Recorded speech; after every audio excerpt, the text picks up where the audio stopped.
अस्सलाम वालेकुम। The easy add में खुश आमदेद। आज हम प्रोनाउन एंटीसीडेंट रिलेशनशिप के बारे में बात करेंगे।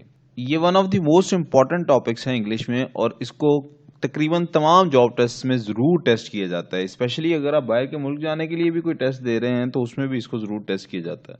सबसे पहले आप समझ लें एंटीसीडेंट होता क्या है। What is an antecedent. मिसाल के तौर पे Ali is a good boy, he respects all, तो ही प्रोनाउन है।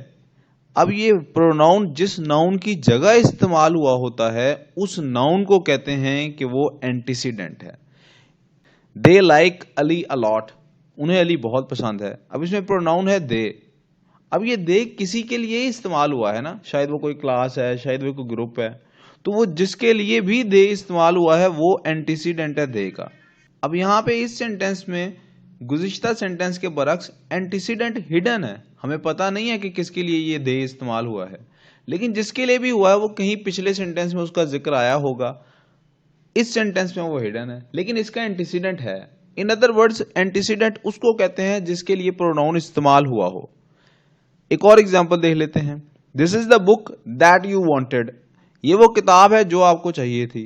अब ये जो लफ्ज दैट है ये इसमें रिलेटिव प्रोनाउन है और इस रिलेटिव प्रोनाउन का एंटीसीडेंट बुक है।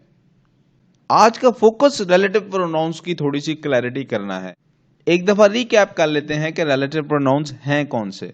हमने पढ़ा था प्रोनाउंस वाले लेक्चर में, जिसे आपने यकीनन सुना होगा, अगर नहीं सुना तो एक दफा प्लीज दोबारा उसे सुन लीजिए ताकि ये सब रिवाइज हो जाए। What, which, who, whom, whose, ये अल्फाज जो कि सवाल पूछने के लिए इस्तेमाल हों तो इंटेरोगेटिव प्रोनाउंस कहलाते हैं, लेकिन अगर सेंटेंस के दरमियान में आ जाएं, जैसे गुज़िश्ता स्लाइड में दैट आया हुआ था, तो ये रिलेटिव प्रोनाउंस बन जाते हैं। एक एक एग्जांपल देख लेते हैं इन सब की। व्हाट को एक सेंटेंस में इस्तेमाल करते हैं, he lost what he had found, उससे गुम गया जो वो ढूंढ रहा था। विच के लिए this is the pen which I bought yesterday, ये वो पेन है जो मैंने खरीदा था गुज़िश्ता कल।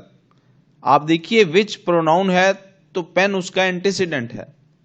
Who, this is the boy who called yesterday, who pronoun है तो बॉय उसका एंटीसीडेंट है। होम में देखते हैं this is the boy home you called yesterday, ये वो लड़का है जिसे आपने गुज़िश्ता कल कॉल की थी। होम प्रोनाउन है और बॉय उसका एंटीसीडेंट है। Whose, he is the boy whose result we discussed, यही वो लड़का है जिसका हमने रिजल्ट डिस्कस किया था। हुज प्रोनाउन है, बॉय इसका एंटीसीडेंट है। That, this is the pen that I wanted to buy, ये वो पेन है जो मैं खरीदना चाहता था। दैट प्रोनाउन है, एंटीसीडेंट इसका पेन है। आप गौर कर लीजिए कि जब भी विच लगाना हो तो विच से पहले कॉमा लगाते हैं एज रिलेटिव प्रोनाउन, और अगर दैट लगाना हो तो उससे पहले कॉमा नहीं लगाते। खत्म करने से पहले एक दफा विच और दैट को कंपेयर कर लेंगे कि ये क्या एक दूसरे की जगह आ सकते हैं या नहीं। आपने देखा मैंने सबका प्रोनाउन और एंटीसीडेंट बताया व्हाट के अलावा। व्हाट एक ऐसा प्रोनाउन है जिसका एंटीसीडेंट अगली पूरी क्लॉज होती है। दिस इज व्हाट, ये पूरी क्लॉज इसका एंटीसीडेंट है। ये हमेशा एक सिंगल नाउन को रेफर करने के बजाय पूरी की पूरी नाउन क्लॉज को रेफर करता होता है। अक्सर बच्चे, इनफैक्ट अक्सर अंग्रेज भी इस हु और होम में कंफ्यूज हो जाते हैं। यानी अक्सर अंग्रेज भी इस बात का मजाक उड़ाते हैं अपने कॉमेडी ड्रामाज में। जब किसी को अंग्रेज को ग्रामर का बंदा दिखाना हो तो वो दूसरों की बार बार गलती निकालता फिरता है कि यहाँ हु आना था या होम आना था। बहुत ही आसानी से जज किया जा सकता है। हमारे पार्ट 2 के करेक्शन के पैसेज में भी ये मिस्टेक अक्सर आती है और पार्ट 1 के अंदर एमसीक्यूज में ये सवाल पूछा जाता है और एंट्रेंस एग्जाम में भी ये वाला क्वेश्चन अक्सर ही आया होता है। मैंने आपको कहा ये one of the most important topics to understand है। जिस तरह आई, मी, माइन होता है, इसी तरह हु, होम, हुज होते हैं। नॉमिनेटिव केस बिल्कुल सब्जेक्टिव केस की तरह है, हुज पोजेसिव केस की तरह है। जैसे आई के लिए हमारे पास वर्ड था माइन, और होम ऑब्जेक्टिव केस की तरह है, जैसे हमारे पास आई के लिए लफ्ज था मी। हम इनके लिए न्यू नेम्स जो हैं, ये नाम सिर्फ आप लोगों को कंफ्यूज करने के लिए नहीं लिख दिए गए, ये नाम आपको याद करने हैं क्योंकि एमसीक्यू में ये 12th ग्रेड के एमसीक्यू में ये पूछ लिए जाते हैं बाजुकात। नॉमिनेटिव, जेनेटिव और एक्यूजेटिव। साथ याद दहानी के लिए मैंने बता दिया, नॉमिनेटिव वो वाला जो सब्जेक्टिव का रोल होता है वही नॉमिनेटिव होता है, जेनेटिव पोजेसिव की तरह है और एक्यूजेटिव ऑब्जेक्टिव की तरह है। जैसे आई, माइन और मी हैं, इनको लेकिन सब्जेक्टिव, पॉजेसिव और ऑब्जेक्टिव नहीं कहना।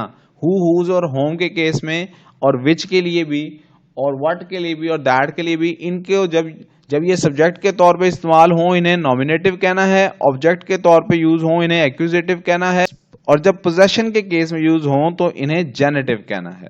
हु और होम का कंपैरिजन पहले भी बताया, लेकिन उसको बेहतर तरीके से इलेबोरेट करता हूं, एक ही सेंटेंस से इंशाल्लाह समझ आ जाएगी। आप देखिए, हु के लिए सेंटेंस आया, this is the boy who called yesterday. यहां हमने बॉय के लिए वर्ड हु यूज किया। दूसरी तरफ सेंटेंस है, this is the boy home you called yesterday. यहां हमने लफ्ज होम यूज किया बॉय के लिए। फर्क क्या है?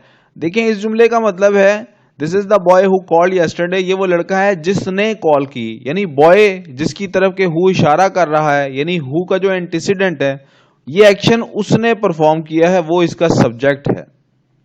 लेकिन इस जुमले में this is the boy home you called yesterday, home इशारा कर रहा है बॉय की तरफ। नेक्स्ट क्लॉज में ये सब्जेक्ट का रोल नहीं प्ले कर रहा, बॉय ने कॉल नहीं की, बॉय को कॉल की गई है।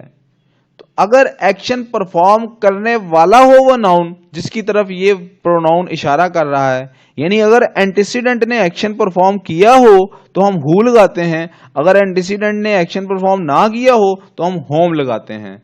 एंटीसीडेंट क्या होता है, एक दो आप फिर रिपीट कर देता हूं, क्योंकि अगर आपको नहीं पता लगा एंटीसीडेंट का तो ये बात समझना इंतहाई मुश्किल है। एंटीसीडेंट उस नाउन को कहते हैं जिसकी तरफ प्रोनाउन इशारा कर रहा हो।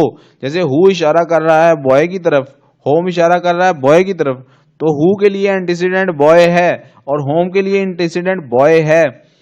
हमने देखना है क्या एंटीसीडेंट एक्शन परफॉर्म कर रहा है, अगर कर रहा है तो हु यूज करना है, और अगर नहीं कर रहा तो हमने होम यूज करना है। एक दफा विच और दैट को भी कंपेयर कर लेते हैं लेक्चर क्लोज करने से पहले। आपके सामने दो सेंटेंसेस ला रहा हूं मिसाल के तौर पे, the old building which is my building is in dire need of renovation. वो पुरानी बिल्डिंग जो मेरी बिल्डिंग है उसे बहुत ज्यादा जरूरत है रेनोवेशन की। इधर विच को प्रेफर किया जाएगा, क्यों? क्योंकि ये जो विच वाला पार्ट है इसके बगैर भी ये जुमला लिख दिया जाता तो जुमले में कोई फर्क नहीं पड़ता। The old building is in dire need of renovation, ये एक एडिशनल इंफॉर्मेशन थी जो बल्कि अननेसेसरी थी, उसके बगैर भी बात आगे पहुंच गई थी। वो पुरानी बिल्डिंग जो है उसे रेनोवेशन की जरूरत है। इसके बरक्स दैट जिस जुमले में इस्तेमाल करना होता है, the type of medicine that the doctor prescribed me made me sick. अब दैट द डॉक्टर प्रिस्क्राइब्ड का मतलब है जो डॉक्टर ने बताई थी। अब इस जुमले को अगर हम बगैर इस पार्ट के लिख के देखें, the type of medicine made me sick, मुझे एक तरह की दवाई ने बीमार कर दिया। ओरिजिनल जुमला था मुझे वो दवाई जो डॉक्टर ने दी थी उसने बीमार कर दिया। अब जब तक मैं डिस्क्राइब नहीं कर रहा कि कौन सी तरह की बीमारी है, बात मुकम्मल नहीं पहुंच रही। सो यही दैट और विच का आपस में कंपैरिजन है। विच वहां लगाया जाता है जहां अननेसेसरी पार्ट हो, और दैट वहां लगाया जाता है जहां पे पिछले पार्ट को लाजमन डिफाइन करना हो, डिफाइन करना लाजमी हो, उसके बगैर बात मुकम्मल ना पहुंच पा रही हो। आज के लिए बस इतना ही। इंशाल्लाह इसी वीक में प्रोनाउन एंटीसीडेंट एग्रीमेंट के ऊपर एक एक्सरसाइज सॉल्व करेंगे जिसमें हम देखेंगे कि प्रोनाउन के साथ, रिलेटिव प्रोनाउंस के साथ स्पेशली किस बेसिस पे कौन सा वर्ब लगाया जाता है। स्टे ट्यून्ड इन, खुश रहें, आबाद रहें, अल्लाह हाफिज।